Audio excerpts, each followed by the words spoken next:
What up, nerds? My name is Clay Cooper, and I'm the Director of Test Prep at Prep Expert. I'm also a perfect scorer on both the SAT and the ACT, and today I want to talk to you about how to cram for the SAT. So in this video, I'm going to start by explaining what your expectations should be as you cram. How much can you expect it to help you?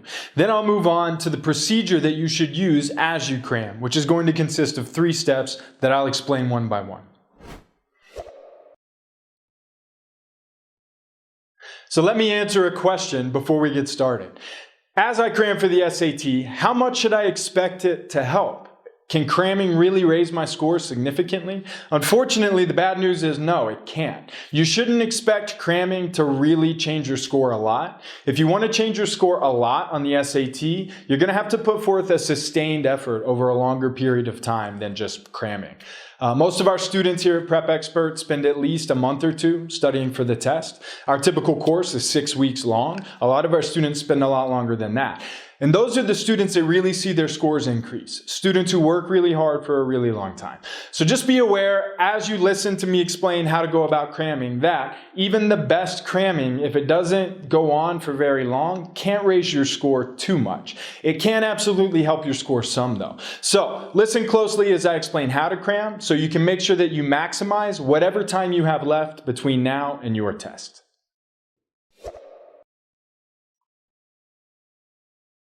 So you're probably thinking, all right, Clay, quit preaching at me about how I should have started working on the SAT a long time ago, and just tell me, how do I make the best use of whatever time I have left? I can absolutely do that. There's a very simple 3-step process that you're going to repeat over and over and over again in whatever time you have left between now and your official SAT.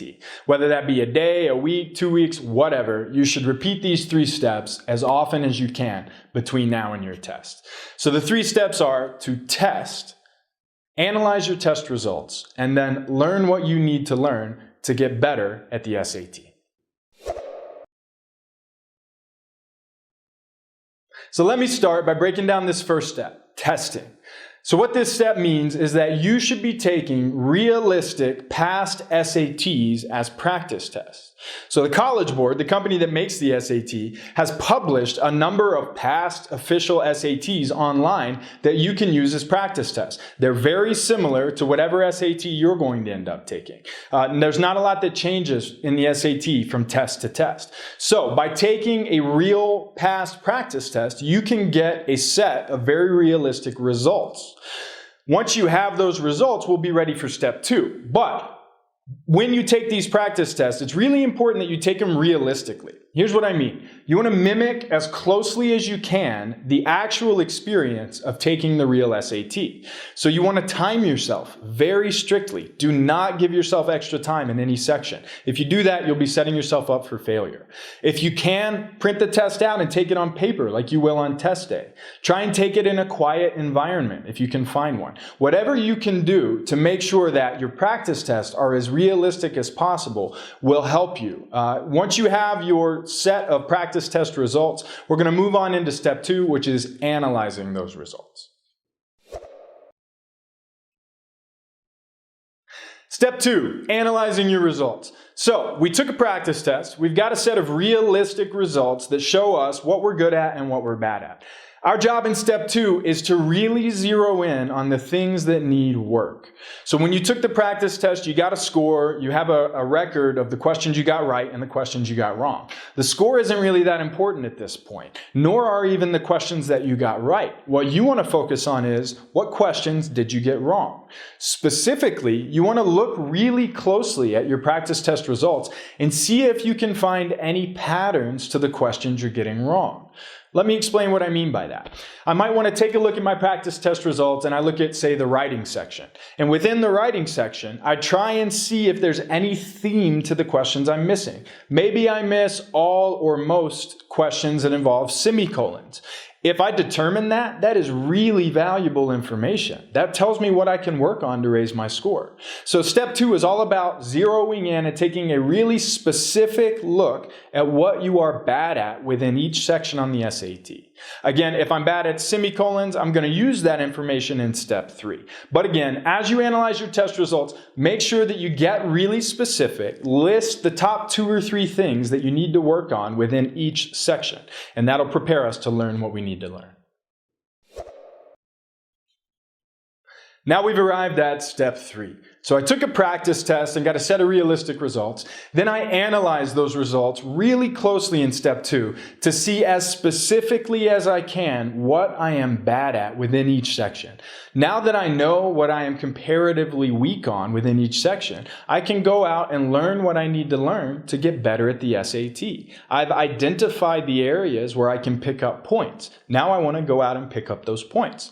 So to continue the example I gave a moment ago, let's say I'm bad at semicolons. I just, for whatever reason, I have a hard time getting semicolon questions right. What do I do about that in step 3? Well, I've got to find the information about how to use semicolons. So if I'm a prep expert student, then I'll ask my instructor or my tutor. I'll say, hey man, I really have a hard time with semicolon questions. I get like 2/3 of them wrong. What can I do better? And my instructor or my tutor will explain it to me. If I'm not a prep expert student, I can definitely still find that information. You can Google it. The semicolon rules are on the internet. They're out there. You can find them. Or there's probably an expert closer to home, a teacher, a parent, a sibling, a friend who gets it. Any of those people could be an expert that you could rely on to learn how to use semicolons. And again, this is just one example. We're going to find the information we need to get better at whatever we are weak at, be it in reading and writing and math, whatever. Find the information you need to get better and then apply that information.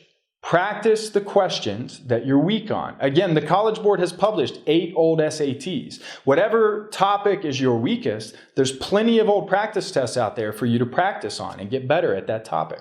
So I might find another old practice test and go out and answer all the semicolon questions in that practice test. Once I've practiced and mastered the rules that I learned, then I'll have reason to believe that I've picked up some points on semicolon questions. And now I'm ready to repeat the process. So the really cool thing about this 3-step process is that I can repeat it forever. No matter how much time I have left between now and my test date, I can repeat those 3 steps as many times as I can fit into that time. So I don't even actually have to repeat the first step every go-round. In other words, when I took that first practice test, that should have helped me identify several things that I'm weak at, several things that I'm not good at, several things I need to work on. So maybe after I finish learning semicolons, I look at the next item on the list. When I analyzed what I was weak at, there's probably a second place item that I need the second most work on. So now I turn my attention to it and I work on it. Once I've made some good progress, I might want to take another practice test and get a fresh set of results. What you'll find is, even if you got better at semicolons, now there's something else that you're comparatively worst at.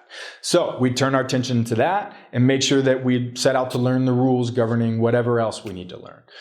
So we can repeat this process as many times as we can fit in between now and test day. And this process is kind of, by definition, the best way to prepare for the SAT if you don't have much time left. It's very simple. Take a test, identify what you're bad at, get better at what you're bad at, and repeat until your test date. So that's my best advice about how to cram for the SAT. Please don't forget to like this video if you found it helpful. You can also subscribe to Prep Expert's channel if you want to see more videos just like this one. In fact, we'd like to get your opinion on what to shoot a video about next. So leave us a comment for this video. Tell us what you want to hear about from a 2-time perfect scorer. We may feature your comment as the topic for our next video. You can also visit our website by clicking the link below. It's prepexpert.com, and you can find on it all kinds of exclusive offers on our classes, tutoring, you name it. We have classes with myself and a host of other instructors, and tutoring as well for all your test prep needs. So until next time, keep working hard.